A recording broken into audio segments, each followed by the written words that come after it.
जय हिंद दोस्तों। आप लोगों का लुसेंट जी के सीरीज में एक बार फिर से स्वागत है। इस पार्ट में हम सल्तनत कालीन सैयद वंश तथा लोधी वंश के साथ ही साथ विजयनगर साम्राज्य से जुड़े सभी इम्पोर्टेंट क्वेश्चंस को कराएंगे, जो कि इस टॉपिक से अक्सर एग्ज़ाम में एक प्रश्न जरूर पूछे जाते हैं। तो यह वीडियो आपके लिए काफ़ी हेल्पफुल होने वाला है, तो वीडियो को स्किप किए बिना अंत तक ज़रूर देखें। और अगर आप इस चैनल में पहली बार आए हैं तो सब्सक्राइब कर बेल की घंटी दबा दें, जिससे कि आपको हमारे आने वाले प्रत्येक वीडियो का नोटिफिकेशन मिलता रहे। तो दोस्तों शुरू करते हैं आज के टॉपिक का पहला क्वेश्चन। सैयद वंश का शासनकाल कब से कब तक रहा? तो राइट आंसर है 1414 ईस्वी से 1451 ईस्वी तक। तो बढ़ते हैं अगले सवाल की ओर। सैयद वंश के संस्थापक कौन थे? तो राइट आंसर है खिज़र खां। अगला सवाल है खिज़र खां कौन था? तो राइट आंसर है तैमूर लंग का सेनापति। अगला सवाल है खिज़र खां की मृत्यु कब हुई थी? तो राइट आंसर है 12 मई 1421 ईस्वी को। तो दोस्तों ये सारे क्वेश्चन काफ़ी इम्पोर्टेंट हैं आपके आने वाले सभी प्रतियोगिता परीक्षा के लिए। तो बढ़ते हैं अगले सवाल की ओर। खिज़र खां के पुत्र का नाम क्या था? तो राइट आंसर है मुबारक खान। मुबारक खान कौन सी उपाधि धारण की थी? तो शाह की उपाधि। अगला सवाल है यमुना के किनारे मुबारकाबाद की स्थापना किसने की थी? तो राइट आंसर है मुबारक शाह ने। अगला सवाल है सैयद वंश का अंतिम सुल्तान कौन था? तो राइट आंसर है अलाउद्दीन आलम शाह। सैयद वंश का शासन कितने वर्षों तक रहा? तो राइट आंसर है लगभग 37 वर्षों तक। तो बढ़ते हैं अगले सवाल की ओर। लोधी वंश का शासन कब से कब तक रहा? तो राइट आंसर है 1451 ईस्वी से 1526 ईस्वी तक। दोस्तों ये भी क्वेश्चन काफ़ी इम्पोर्टेंट है, क्योंकि कई बार ये क्वेश्चन एग्जाम में पूछे जा चुके हैं। तो बढ़ते हैं अगले सवाल की ओर। लोधी वंश के संस्थापक कौन थे? तो इसका राइट आंसर है बहलोल लोधी। दोस्तों कई बार संस्थापक से क्वेश्चन पूछे जा चुके हैं, वंश के संस्थापक। तो ये भी क्वेश्चन काफ़ी इम्पोर्टेंट है, इसे भी आप लोग नोट करते चलेंगे। बढ़ते हैं अगले सवाल की ओर। बहलोल लोधी ने बहलोल शाह गाजी की उपाधि कब धारण की? तो राइट आंसर है 19 अप्रैल 1451 ईस्वी को। तो बढ़ते हैं अगले सवाल की ओर, जो कि अगला सवाल है दिल्ली पर प्रथम अफगान राज्य की स्थापना का श्रेय किसे दिया जाता है? तो राइट आंसर है बहलोल लोधी को। अगला सवाल है बहलोल लोधी के पुत्र का नाम क्या था? तो राइट आंसर है निज़ाम खान। निज़ाम खान सुल्तान सिकंदर शाह की उपाधि से दिल्ली के सिंहासन पर कब बैठा? तो राइट आंसर है 17 जुलाई 1489 ईस्वी में। अगर पूछ ले कि सुल्तान सिकंदर शाह की उपाधि किसने धारण की, तो इसका राइट आंसर हो जाएगा निज़ाम खान। इस तरह से भी क्वेश्चन पूछे जा सकते हैं। तो बढ़ते हैं अगले सवाल की ओर। सिकंदर लोधी ने आगरा शहर की स्थापना कब की थी? तो राइट आंसर है 1504 ईस्वी में। अगला सवाल है सिकंदर लोधी की मृत्यु कब हुई थी? तो राइट आंसर है 21 नवंबर 1517 ईस्वी को। अगला सवाल है पानीपत का प्रथम युद्ध इब्राहिम लोधी और बाबर के बीच कब हुआ था? तो राइट आंसर है 21 अप्रैल 1526 ईस्वी को। दोस्तों ये भी क्वेश्चन कई बार एग्जाम में पूछे जा चुके हैं, तो इसे भी आप लोग नोट करते चलेंगे। तो बढ़ते हैं अगले सवाल की ओर। सल्तनत काल में मंत्री परिषद को क्या कहा जाता था? तो राइट आंसर है मजलिस ए खलवत। सल्तनत कालीन मंत्री परिषद को मजलिस ए खलवत कहा जाता था। तो बढ़ते हैं अगले सवाल की ओर। अगला सवाल है सुल्तान की अस्थाई सेना का क्या नाम दिया गया? तो राइट आंसर है खास खेल।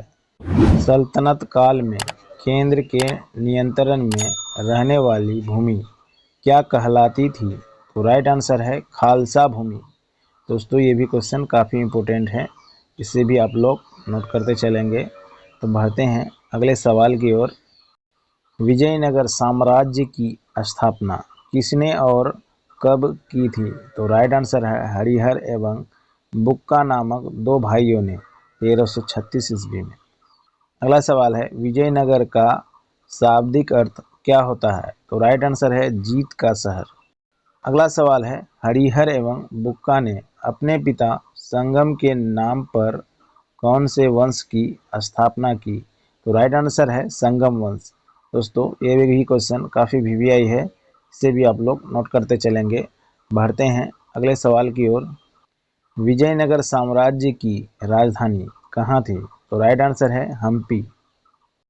अगला सवाल है विजयनगर साम्राज्य के खंडहर किस नदी के किनारे स्थित हैं? तो इसका राइट आंसर है तुंगभद्रा नदी। दोस्तों इसे भी आप लोग नोट करते चलेंगे क्योंकि ये भी क्वेश्चन कई बार एग्जाम में पूछे जा चुके हैं। तो बढ़ते हैं अगले सवाल की ओर। अगला सवाल है संगम वंश के प्रमुख शासक कौन कौन हुए? तो राइट आंसर है हरिहर बुक्का वन, हरिहर बुक्का द्वितीय, देवराय प्रथम, देवराय द्वितीय, मल्लिकार्जुन एवं विरूपाक्ष। ये संगम वंश के क्रमानुसार शासक हैं। तो इसे आप लोग ज़रूर ध्यान देंगे क्योंकि शासकों का क्रम अक्सर एग्जाम में पूछ लिए जाते हैं। तो बढ़ते हैं अगले सवाल की ओर। विजयनगर साम्राज्य में क्रमशः कौन कौन से वंश ने शासन किया? तो राइट आंसर है संगम, सलूब, तुलुब एवं अराविडु वंश। ये चारों वंश विजयनगर साम्राज्य में शासन किया। तो बढ़ते हैं अगले सवाल की ओर। संगम शासकों में सबसे पहले महाराजाधिराज की उपाधि किसने धारण की? तो राइट आंसर है हरिहर द्वितीय ने। हरिहर द्वितीय ने सबसे पहले महाराजाधिराज की उपाधि धारण की। तो बढ़ते हैं अगले सवाल की ओर।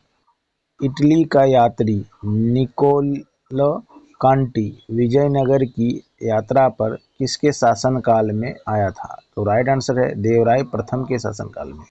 अगला सवाल है संगम वंश का सबसे प्रतापी राजा कौन था? तो राइट आंसर है देवराय द्वितीय। संगम वंश का सबसे प्रतापी राजा देवराय द्वितीय था। तो बढ़ते हैं अगले सवाल की ओर। फारसी राजदूत अब्दुल रज्जाक किसके शासनकाल में विजयनगर आया था? तो राइट आंसर है देवराय द्वितीय के शासनकाल में। अगला सवाल है मल्लिकार्जुन को क्या कहा जाता था? तो राइट आंसर है प्रौर देवराय। अगला क्वेश्चन है सालू वंश की स्थापना किसने की थी? तो राइट आंसर है सालू नरसिंह ने। अगला सवाल है तुलु वंश की स्थापना किसने की थी? तो राइट आंसर है वीर नरसिंह ने। तुलु वंश का महान शासक कौन था? तो राइट आंसर है कृष्णदेव राय। दोस्तों ये भी क्वेश्चन एग्जाम में कई बार पूछे जा चुके हैं, तो इसे भी आप लोग नोट करते चलेंगे। बढ़ते हैं अगले सवाल की ओर। कृष्णदेव राय के शासनकाल में कौन पुर्तगाली विजयनगर आया था? तो राइट आंसर है डोमिगोस पायस। ये कृष्णदेव राय के शासनकाल में विजयनगर आया था। तो बढ़ते हैं अगले सवाल की ओर। कृष्णदेव राय के दरबार में तेलुगु साहित्य के 8 सर्वश्रेष्ठ कवि रहते थे, उन्हें क्या कहा जाता था? तो राइट आंसर है अष्टदिग्गज। तो बढ़ते हैं अगले सवाल की ओर। तेलुगु कविता का पितामह व आंध्र कविता का पितामह की उपाधि किसे दी गई थी? तो राइट आंसर है अल्लसनी पेद्दन। अगला सवाल है किसके शासनकाल को तेलुगु साहित्य का क्लासिक युग कहा गया है? तो राइट आंसर है कृष्णदेव राय। दोस्तों इसे भी नोट करते चलेंगे क्योंकि ये काफ़ी वीवीआई क्वेश्चन है।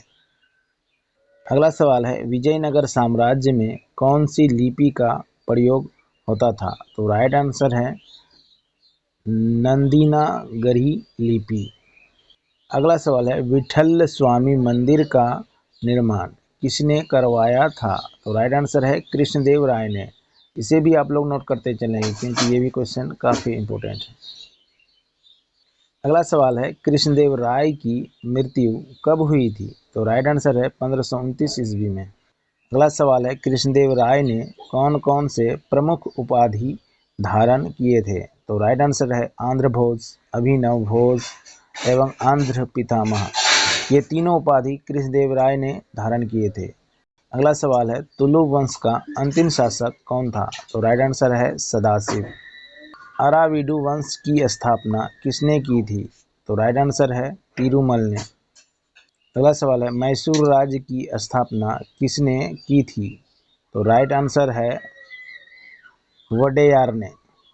अगला सवाल है, विजयनगर का सर्वाधिक प्रसिद्ध सिक्का कौन सा था? तो राइट आंसर है स्वर्ण का वाराह सिक्का। अगला सवाल है, विजयनगर साम्राज्य का सर्वाधिक प्रसिद्ध और लोकप्रिय संगीत वाद्य क्या था? तो राइट आंसर है वीणा।